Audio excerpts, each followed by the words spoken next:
Hello and welcome. Thank you for joining us. I am excited to go through this process of guiding you through MBA applications, and I'm really excited to be here today to talk about another school that's on the minds of a lot of you as you put together either round one, early submission, or even round two applications. Wherever you are in the journey to your tuck application, welcome. And of course, if you're just coming and seeing kind of what the process looks like and you're not ready to apply this year, that's also okay. It's really helpful to get a sense of what this process looks like and be able to navigate the next steps.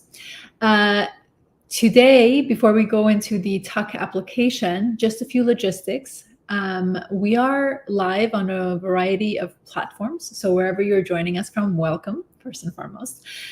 Second, I would love to have these sessions to be interactive. I am live here answering or talking about tuck, and you have an opportunity to ask questions to me directly. So feel free to, to submit your questions through the comment form of whichever platform you're joining us from, and I will keep an eye out for those comments to stop kind of where I am and be able to continue that or to answer that particular question. So I invite you to really engage with me in this discussion.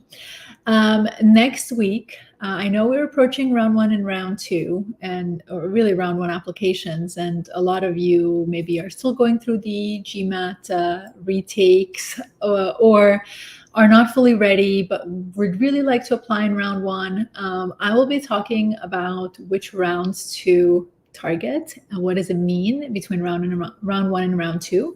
So you definitely, if you're in that sort of limbo state, definitely want to join that session next week on Thursday at 10 a.m. Eastern time. Obviously, we'll also have replays of those sessions too. So you can feel free to watch it afterwards, but it's always helpful if you are able to obviously join us live and ask your questions directly. In terms of today's discussion, I have a few slides, as I usually do, put together just to anchor the discussion, and then we'll go through them. Hopefully we have a chance to dive into some questions afterwards, but if not, please feel free to write your questions afterwards in comments, and we'll do our best to respond to them wherever you are, whenever you are watching it. Excellent. So I will start. Let's dive right into the tuck application and discuss the components that constitute of the tuck application, particularly focusing on more the qualitative elements of the application, which is, of course, your essays, which everyone has questions about. So let's dive right in. Before we dive into any component, I always take some time to talk a little bit about the numbers. So it's always a easy starting point to see where you stack up against the average class. So the acceptance rate actually for tuck is relatively high at 40.1%. I will just add a commentary there that the applicants that are applying to tuck is a smaller pool first and foremost, but it's also individuals who are comfortable with doing 2 years at in Hanover, which is, tuck is the only thing that's there. So the applicant pool is typically a little bit smaller too. So bear that in mind. That does not mean that anyone can get admitted into tuck. It just means that from the pool of applicants that have applied, how many were admitted. Obviously, that's reflective there. The class is also very small, so it's 297 students. They have an average of GPA of 3.49, an average classic GMAT edition, classic GMAT score of 726, and the breakdown of the GRE is 161 quant and 161 verbal. About 44% of the class is made up of women, and 33% of the class is international. So that gives you a little sense of what that looks like. Most of the people that go to Tuck, they do have a really robust process in terms of leading applicants into consulting. So consulting is a huge recruiter at Tuck. So deadlines. Important component. Obviously, we have 3 rounds in terms of the application submission. The one component that I want for you to actually bear in mind is that Tuck does offer you a guaranteed interview for those who apply by September 3rd for round 1 and by December 2nd for round 2.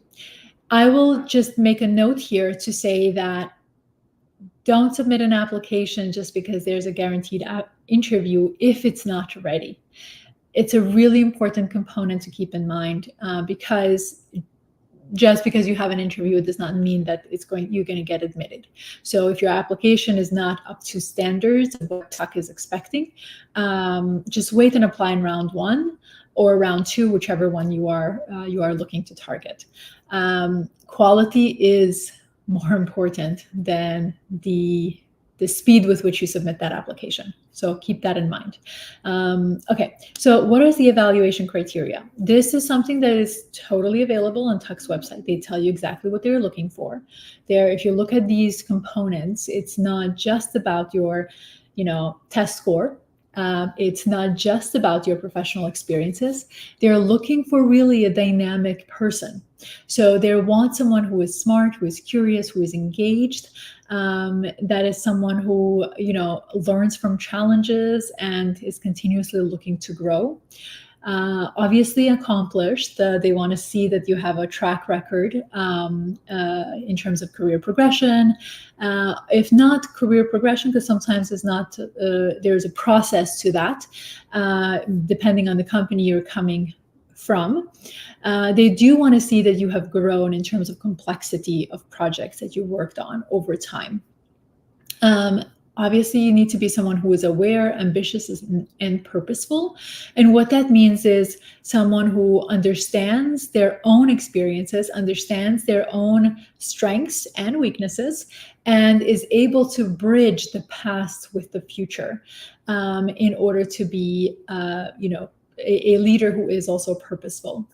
And then they're also looking for someone who is encouraging of others. You are going to be in a community of people, and essentially you're only going to be with, your Tuck fellows. So being able to be collaborative and able to be encouraging and empathetic of others, just having that emotional intelligence is going to be an important character trait that they're looking for.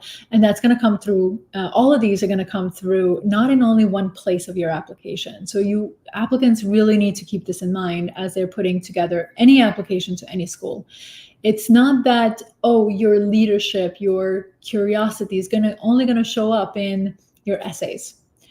It's actually, if you think through all the pieces, all the questions that the admission team asks of you, they get to see that across the board, across your short answer questions, across your goals, across your resume, your essays, of course, your letters of recommendation. So and your interview, how you talk about, how you share your experiences, how you talk about your learnings is an important component in the way they look at and evaluating candidates. So keep that in mind. Every word counts. Everything that you say actually matters in terms of allowing them to see where you fit into the culture of Tuck.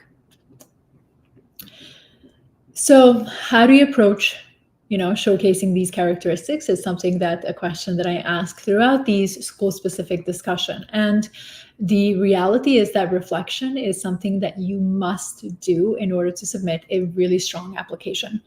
And when you think about it from the perspective of the admission team, they will have a lot of individuals coming from engineering, coming from consulting, coming from marketing, coming from a variety of different fields, right?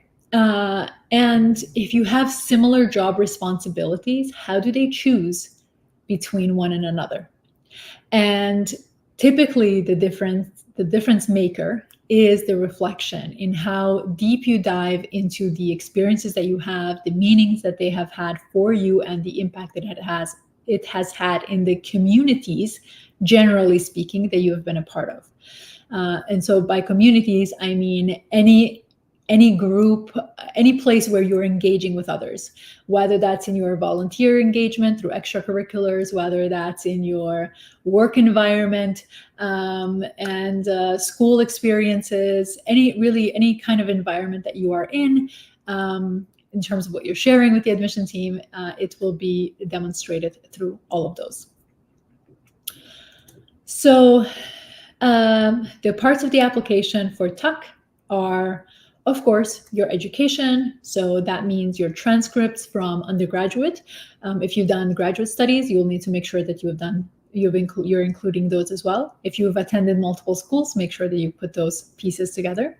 Your test scores are important. So, your GMAT, GRE, whichever one you're submitting. Your personal information, and of course, activities and awards. All of this is a place where you would share in the application portal, right? So where you go and put in your information before you hit that submit button. Also, there you'll have a chance to share professional experiences, extracurricular experiences as well. So be sure to note that that space does require your attention. It does have actually quite a bit of questions to go through. So make sure you give yourself enough time. Remember that every question is there for a reason. So don't only focus on curating a story in your essays. A story is how you choose to share every experience. So if you're talking about your employer in terms of, what kind of employer are you working for, and you have a box where you answer that question, you have to think about how you're telling a story. I don't suggest that you copy and paste from the internet, right? So be mindful of what you're saying, how you're saying it, how you're presenting the story, because the reality is the way you write and the way you're communicating your experiences or answering a particular question demonstrates your thinking process, right? So bear that in mind as you're drafting and crafting. Your resume, generally speaking, with anything with 10 years or less of work experience will be a one-page resume. That's the general rule of thumb. And think of the resume from the perspective of what is the biggest accomplishments? What is my highlight? What are my highlights? What are the brag-worthy experiences that I want the admission team to first see, to get excited about as they read the rest of my application? That's the mindset that you should be approaching when crafting your resume. Letters of recommendation, they do require 2 letters of recommendation, and it's typical in terms of, making sure that the recommenders that you're choosing are individuals who can illustrate specific experiences that speak to the characteristics of what TUC is looking for. And then, of course, the essays. What we're going to focus on today, in terms of what I'll dive a little bit deeper into, is the letters of recommendation and essays. If you have any questions, again, feel free to ask along the way as we dive into these pieces. So TUC, as I mentioned, requires 2 letters of recommendation. These should be from individuals who have witnessed you in action. So it should not be a peer. It should be someone who is in hierarchy above you. That means a supervisor, a project leader, anyone that has witnessed you. Could be a client too, particularly if you're coming from an entrepreneurial background where you don't have someone above you in terms of like being able to share experiences. These individuals are going to write letters of recommendation or respond to questions that follow the GMAC common letter recommendation, which is generally, how does the candidate compare to other well-qualified individuals in a similar role? And tell us about a time you gave constructive feedback to the applicant. What were their responses, and what was the outcome? that is essentially the questions that they need to answer. That's the main meat of the letter recommendation. But they do have, a rubric that they're responding to, and a few very short 50-word kind of responses. So important is that you communicate with your recommenders what your goals are that you're sharing with the admission team. Make sure that they have a copy of your resume in terms of remembering what experiences you're sharing, and also remembering where you were engaged and how you contributed to those projects, and work with them to make sure that you're choosing the right examples that illustrate the character that Tuck is looking for, which is what I mentioned in a few slides earlier. So keep those components in mind as you're guiding those two recommenders through this process. So essays, you're going to have 3 essays to respond to if you're a first-time applicant that are required. If you are a reapplicant, you have to respond to these 3 questions plus a reapplicant essay. And there is an optional essay that every school has, which allows you to explain any extenuating circumstances that are not explained elsewhere in your application. So you have an opportunity to, communicate that with the admission team as well, so that there is no potential misunderstandings. So the first question that you are required to respond to is, why are you pursuing an MBA and why now? How will the distinct Tuck MBA contribute to achieving your goals and aspirations? This is a quintessential goals essay. You have 300 words to respond to this question. You typically are going to include your motivations for your goals. I do, if you think about what I mentioned earlier in terms of what Tuck is looking for, they do say that they want someone who is purposeful, someone who, has essentially a vision for the future and wants to be of impact. So your goals, at least your long-term goals, but even your short-term goals along the way, right? It's not just, I will be of impact when I get to the pinnacle of my career. No, it's really about taking steps to be of impact along the way. That said, the long-term plan should have an element of the aspiration of the future you look to build. What is the problem that you see in the industry that you want to solve with the help of your own experiences, that awareness of knowing what your experiences have been and how those experiences influence your long-term contributions that you look to make into the community. I see a comment who says, hello, thank you for joining. Please ask questions. I'm happy to answer any questions that you guys have. So coming back to this essay, once you identify your goals, then they're also asking you, why is now first, why do you want an MBA? So you need to be able to communicate clearly, why do you need an MBA? And that is coming back to an awareness of understanding what it is that you're lacking, what experiences you do not have that an MBA will offer you. And then why have you decided that now is the right time, right? No matter where you are in your career, whether you're 3 years in, 2 years in, 10 years in, why is it that you want to do an MBA now? What have you acknowledged or experienced that makes you convinced that an MBA at this point in your career is the right choice for you? So this is where the reflection comes into play, right? You need to think about what has happened until now, right? Retrospectively, and where is that you're looking to go, and how does the MBA help you bridge the gap between where you are, right, and where you want to go. And the MBA is not a place where an important component that applicants must remember is that an MBA is not the only path to getting to your goals. Because if that's the case, then you really want to think through what is your expectation of an MBA. typically an MBA, you must be thought of as a fastest path to your future. So just remember that it's not like in order for you to, it's not like those who are studying to become doctors, right? You need a medical degree to be able to practice. You don't need an MBA to be a business leader, right?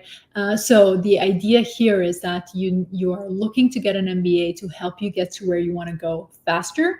You're looking for an MBA to help you get in the right network of people that are doing similar things that you are interested in doing. And then you have to have enough awareness of what Tuck offers in terms of opportunities, in terms of that network, in terms of experiences that will help you get to your goals faster, right? So a deeper understanding of what they offer. It's not just about mentioning classes. It's not just about mentioning some clubs that you can find this information on the website. You really need to have conversation with individuals who have had firsthand experiences to dive deeper into what that experience feels like, so you can speak with high convictions in terms of why is it that those opportunities that you're highlighting are integral to you achieving your goals. Okay, so I see a question here on the screen. I have another screen, which is where my where the questions show up. So the question says, if Tuck is going to have a deferred program available. At this time, we're not entirely sure. Schools are adding to the deferred applicant pool list, or more schools are, having deferred programs, but no news on Tuck's deferred program as of yet. But we'll definitely keep looking for that. Another question, I'm not showing it on the screen, by the way, because I want to protect your anonymity, so that when it's made available to replay, your question doesn't show up, or your name doesn't show up there. So for career goals essays, do you recommend specifying just the industry function or be very specific, such as mentioning specific organizations and job roles? The latter. So you want to be specific. If you are too macro, then you're not differentiating yourself from someone else. You have to remember that the admission team is really looking to be convinced that they can help you get to where you want to go, right? So if you say, I want to work in consulting in the energy space, okay, that's great. Why? Who are you going to work for? What kind of things are you going to be working on, right? Those are important components, because if you say you want to work, let's say in strategy, you want to do consulting and you want to work in strategy. Okay, great. So why do you want to do that? How is that going to help you get to your long-term goal? What kind of opportunities and experiences are you looking for? So you really have to dive deeper into your reasonings behind it, because it allows them, the admission team that's reading your application, to get a sense of what your thought process feels like. Are you ready to do an MBA at this point, right? If you are too macro, you risk them reading your application as in you haven't given it enough thought, right? You don't understand the industry well enough. You don't understand the ties between one and another. So it's really important that you're able to give them details, obviously without going into so much detail where 300 of the 300 words allotted are solely focused on your goals, right? So bear that in mind. Okay. Yes, so the next question that I see here on the chat, on the screen, it says, how do we not come across very rigid with respect to goals? And okay, so let's just talk about the rigidity component. So something as easy as saying, I want to work for companies like, right? Like implies that this is a flexibility, but these are the ones that I'm thinking about. Showing also, like, if you want to do consulting, right? And obviously Tuck attracts a lot of people who are interested in consulting.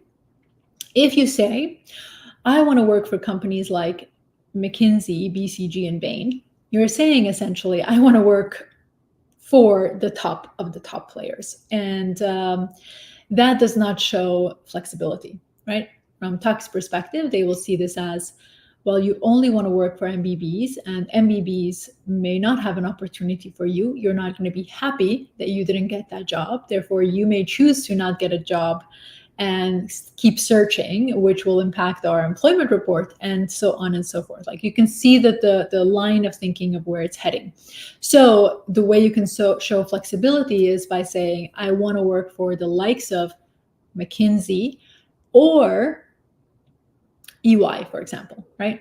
Obviously, there has to be a connection between the two. There has to be reasoning why you're choosing these companies, so you can give a particular reason for making those selections, but you're showing them that you're not only being rigid to only want to be working for the MBBs, but you recognize that the opportunities can come from second tier companies too.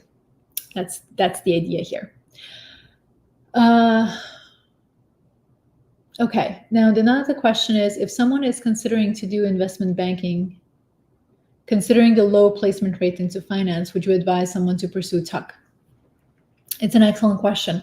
It would depend. I mean, they do have, investment banking is a very structured, recruiting process. So you can definitely consider it. However, I would be first understanding what those opportunities look like in terms of what you want to do. And then apply, right? I would look at schools that are much more focused in investment banking, or like, kind of similar category of school is NYU Stern, right? Not only, is it a great school that places candidates into the financial sector, but you have also, because you are in the heart of New York City, you can also be autonomous and reach out to and connect with and have coffee chats with individuals who are in that space, irrespective of what career services is creating for you. So you want to be mindful of what those opportunities look like at Tuck, and how does that align with what you're looking for in terms of like your career. So hopefully that helps. It's not a yes or no. It really depends on where you're going. Excellent. Okay, so let's continue. Second essay. So glad that you guys asked those questions. Second essay is, tell us who you are. How have your values and experiences shaped your identity and character? How will your background contribute to the diverse Tuck culture and community? This is a tough question, because who you are, we often don't think about these components, right? And the fact here is that you are asked multiple questions, which means you must answer all parts of the question in this 300-word essay. I strongly suggest that you think about, first and foremost, what it is that matters to you, and how do you show up in terms of showing up in your environment in that way. So for example, this is more of a qualitative component essentially of the question. It's not necessarily hard skills, hard experiences, but they are looking to understand how you engage with others, how you are a member of a particular community, right? So for example, if something that really matters to you is diversity, diversity of thought, diversity of perspectives, really making sure that you've exhausted all sort of potential pathways forward. And if that's how you approach your work in your day-to-day, meaning if you're working on a project, you talk about it with others and you think through the best ways to go about, solving that particular problem. That is a character trait that not everyone has, So you're going to want to reflect on that on that character that you have, and then find a singular example that speaks to how you've engaged with that in your community, in the environment that you've been a part of. And that can be an environment in the extracurricular sphere, so volunteer work. If you've if you've had more than 3-4 years of work experience since college, I wouldn't say go into college experience unless you have nothing else to share. So stick to something that's more recent. So then you're going to share that experience of how you're showing up. So in the example that I just gave, you would say, how you were given a really tough problem, and what was the complexity of the problem, and how you worked with others to come up with a solution, and how you even demonstrated curiosity, that you had a solution but didn't feel quite right, and you dive deeper into it. This is just a particular, way that you can think about this, but hopefully it gives you some sense of how you should approach and think about the answering this question. And then, so that's first part of the question. The second part of the question is, how will your background contribute to the diverse tech culture and community? Then whatever it is that you shared with them so far in terms of the example, you're going to then dive into how is this going to be beneficial to that community that you're a part of at Tuck. So you have to look at if diversity is something that you're taking as your area of like who you are and what value you what is a value that you hold dear, then you share how that experience is going to be valuable in the different elements of what Tuck offers. So you're going to have to be specific here, because Tuck is asking you specifically how you're going to contribute to the Tuck community. So you're going to save at least 100 words to talk about your contribution to the Tuck culture and community, depending on, obviously, there has to be a connection from the past to the future. Excellent. And then the final question that is required is, describe a time you meaningfully contributed to someone else's sense of inclusion in your professional or personal community. Here you're going to reflect on your engagement with other people. Typically, when we think about inclusion, is individuals who may not necessarily feel that they have a voice. Right? They may not necessarily feel that they have a seat at the table. They may not necessarily feel like they're a part of the collective. And because Tuck is Tuck, and they care a lot about culture and a lot about community, they want to know that you have had experiences where you've been exposed to that. You are empathetic to making sure that everyone feels like they're part of a community, that you are sensitive to other people, right? And they're looking for experiences where you've demonstrated this. So think through your different environments. Where have you demonstrated this? I would say maybe don't go in like the personal in the sense of like your girlfriend, your mom, your dad, your brother, your sister, or anyone like that's immediate family. Think of it more from, your volunteer work, your the areas that you were personally more interested in, that you're committing your time to, or your professional environment. Some people have plenty of these examples. Other people have struggled with this a little bit. So if you are struggling, you have to think through creatively in terms of what does it mean for you and your environment to feel that you don't like that someone doesn't have a voice to share their perspective and opinions and ideas. If you have essentially, I didn't go into these details in here because we are already over time, but any extenuating circumstances, you have a space to talk about that in the application, and that is the low grades, low GMAT, GRE, employment gaps, anything that could be potentially viewed negatively. You have an opportunity to explain what happened and not justify. So bear that in mind, right?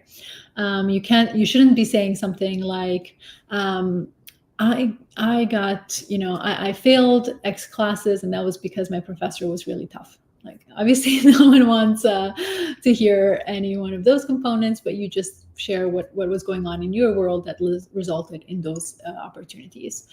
If you are a reapplicant, you're going to want to demonstrate how much growth has happened from the time that you last applied to Tuck, and that's really the reapplicant is really for those who applied last year to Tuck and are reapplying this year again.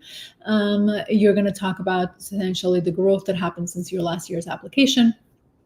And what are those opportunities that you've taken advantage of to make sure that this year's application is stronger than it was last year? You have to remember that, last year it didn't work for a particular reason. So make sure that you are communicating the growth. Otherwise, you don't want the same results. Submit the same application expecting different results, right? So keep in mind the characteristics I talked about in terms of what Tuck is looking for. Make sure that you are showing your why, particularly in your goals, and be specific. I strongly advise that you don't talk in macro level terms because, or jargon terms.